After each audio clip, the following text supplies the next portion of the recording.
मोर प्रिय दर्शक बंधु मोर आंतरिक शुभेच्छा जनाऊँगी। आजिर विषय गोटे भिन्न प्रकार रे आपण पाखरे पहुँचाऊँगी। से विषयटी है मु आपण गोटे कथा कहबी, जदि ईश्वर आसी आपण पाखरे पहुँची जाती कहती बाबू तो भक्ति रे मु बहुत संतुष्ट, तेणु तू जहाँ मागिबू मते गोटे ही मागिबू। आपण कौन मागिबे चिंता करंतु थरे। ईश्वर को आपण कौन मागिबे, से गोटे व्यतीत द्वितीयटी से देबे नहीं। तारी माध्यम रे मु गोटे कहानीटी उपस्थापन करने को जाऊँगी। जड़े राजा प्रतिदिन तीन जनकर इच्छा पूर्ण करुले। से मैंने जहाँ कहते आवश्यक अनुजाई ताको पूर्ण करुले। थरे जड़े वृद्ध लोक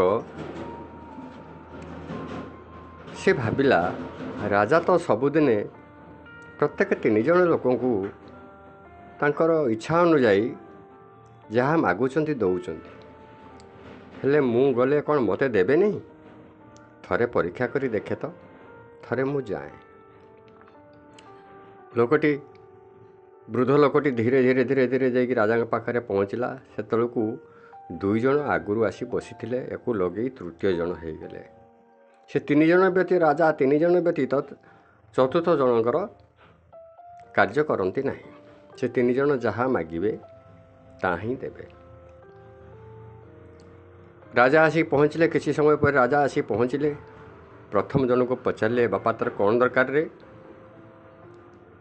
ना महाराज मोर झीटे अच्छी बाहागर करने मो पाखे आर्थिक संबलता ना, तेणु आपण को अनुरोध कर मो झीपाई किसी व्यवस्था कर दियंते, मो झीटी खुशी रे आनंद रे बाहाई पारंता।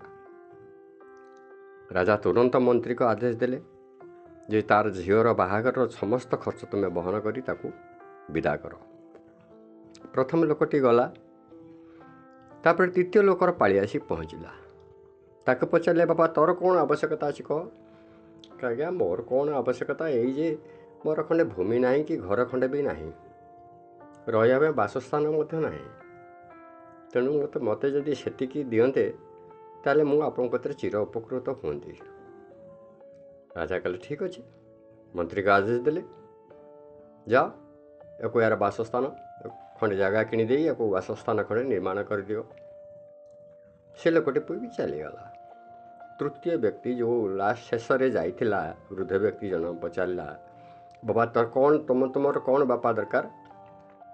कहला आज्ञा मत कह भय लगुच। कहला अरे ये भय कर कारण कौन अच्छी? तोर सामना देखलु दी जन जहाँ मागिले मु तांकु ही देदेली जहाँ मागिले, आ तोर भय कर कारण कौन अच्छी? तथापि से संकुचित हो भयभीत हो कहला मणिमा मत टे भय लगुच। राजा कहले टिके रागिगले राजा एवं कहले बाबा देख तो मागिबू तो माग, न मागिले तो रास्ता तू धर। मु ये उद्यान चारिपटे घूरिकी आसूची, जदि तू स्थिर करिबू ताहेले मु तो देबी, आ जदि स्थिर न कर पार्थिबू तो रास्ता तू पड़े। राजा तांकर उद्यान चारिपटे बुली आसी पुणी से लोक निकटरे पहुँचले। कहला बाबा एबे स्थिर कल कौन मागिबो? से वृद्ध व्यक्ति कहला महाराज कौन मागिबी, आपण को पाद टिके मो घरे पड़ू। कहला ये गोटे सामान्य कथा कहवाई तोते एते समय लगिला, एते भयभीत होगा लगिला? हो हो हो ठीक अच्छे तू तू जा। लोकटा चलीगला सीना। राजा भाविले अरे से लोकटार घर कौटी मु पचारि पार्ली नहीं, से कौटी रोचंती मु भी जानी नहीं, आ मो पाद केमी तांका घर पाखे पहुँचो। शेष मंत्री के आदेश देले से लोकटी वृद्ध लोकटी खोज। मंत्री बहुत आड़े घोड़े चढ़ी बहुत आड़े खोजी खोजी गोटे जंगल भितर प्रवेश करी किछि रास्ता अतिक्रम करिगला परे देखला गोटे छोटिया कुड़िया घर अच्छी। से कुड़िया घर पाखे से वृद्ध लोकटी बस।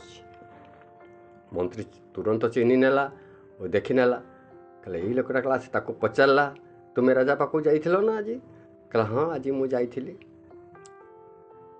तुरंत सेठू फेरी आसला मंत्री राजा को कहले महाराज मु से लोक को पाईगली महाराज कहले ताले तुरंत शीघ्र बाहर जीवा कहला आज्ञा जीवे केमिति से जीवापाई तो रास्ता नहीं जंगल भितरटा आज्ञा रास्ता नहीं ताले ठीक अच्छे रास्ता निर्माण कर दियो आज्ञा रास्ता तो निर्माण करदे जो जहाँ घरे रे तार भी वासस्थान खंडे ना कहला वासस्थान तैयारी कर दियो कहला आपण रास्ता जाऊ जाऊ जल दी शोष लगे आप जल टिके मत पाइबे नहीं कहला नलकूपर व्यवस्था कर दियो आउ आज्ञा जहाँ घरे रे आपंकर जदि शरीर असुस्थ हुए कौन चिकित्सालय मत ना कहला चिकित्सालय सब बसई दियो तापर जो लोक ये बसी तार घर भी नहीं कहला घर प्रस्तुत कर दियो तापर सब घर प्रस्तुत होगा राजा जाई पाखे पहुँचले मोर कहबार कथा हूँ आज्ञा से मागिथिला केतटा गोटे मागिथिला कौन मागिथिला ना आपण पाद टिके मो घरे पड़ू किंतु एत गुड़ा से मागि नथिला एत गुड़ा मागिथिले राजा देई थांता कि देई न थांता देखंतु आज्ञा ठीक से भली आम ईश्वर कौन मागिबा ईश्वर को मागिबार शैली कौन जदि आपण गोटे जिनस ईश्वर को मागिदेवे ना आप सबकि यही सबकि पाइबे सी हूँ ज्ञान